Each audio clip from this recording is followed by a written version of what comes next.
This is Andy Crawford with LouisianaSportsman.com. I am out on the water with John Grimion, better known as Holy Mackerel, and Scott Walker, better known as Night Fisher on the site.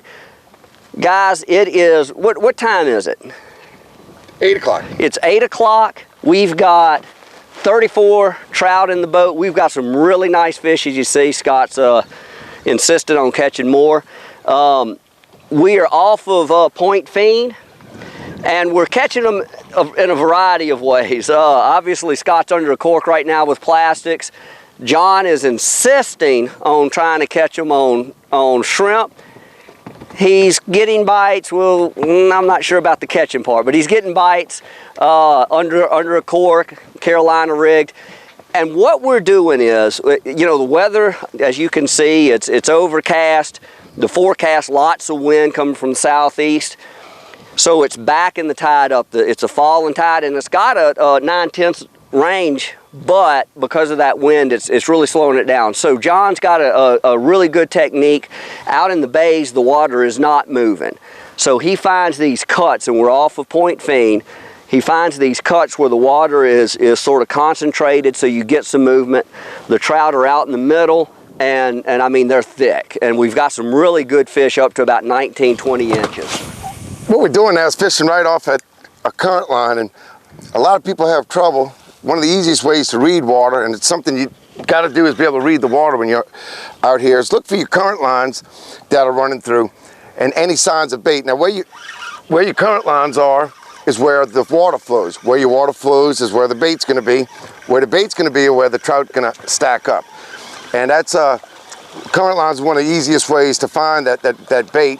If you're not seeing current lines, a lot of times you can see slicks as the fish feed on fish and they regurgitate and that oil comes up. You'll see them there.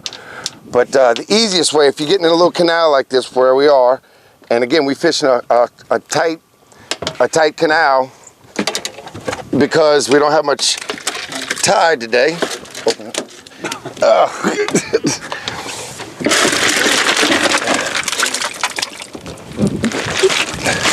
There you go. Looks better. We don't have a lot of tide today.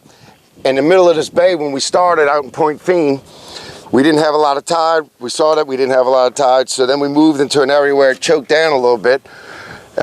Your tighter areas, your smaller areas, the water's going to have a little more concentration. It's going to be flowing a little harder through these smaller canals.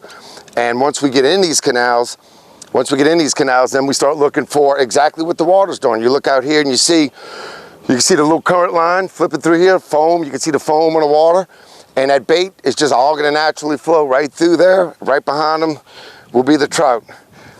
So reading the water, one of the first things I always look for is where it's flowing, what is it doing, because the bait's going to be right on those lines of it. While they're biting under corks, one of the other really good ways we're catching them is just tight lined with a tsunami swim shad. You can see it's just a clear with chartreuse. Throwing it out, and the fish are at different depths, but basically throwing it out, and I'm reeling at a pretty good pace. I reeled it real slow and didn't have any luck. As soon as I picked up the pace, then it got better. So despite the weather forecast, the trout are here. I encourage everybody to get out, check the site. We're going to obviously post more as we go. We're up to 36 trout. John and I are going to go help Scott fill the rest of our limits. You know, the average trout that we've been catching today is just beautiful. They are chunky. They're healthy. There's nothing skinny about them. They're not starving to death. So I encourage everybody to get out here. Post your results, post some video, post some photos. Now you can do it with an iPhone and an Android, so remember that, take some pictures, post them up while you're out on the water to let us know what's going on. All right, it's 8:45. We've got 73 trout. Scott and I are gonna try to catch the last two. Guys, the fishing has just been silly today. We have caught them, a lot of them, with just jigs, but we had to move back to the corks. It looks like we're going to finish our limit right now. We had to move back to the corks because the tide quit and the current line fell apart. There's 74, and let me see if I can get mine in. And there's going to be 75 trout before 9 o'clock. Even with the tide slacking off, the current line broke apart. We threw out in the middle under these corks, just with plastics, finished our limit before 9 o'clock.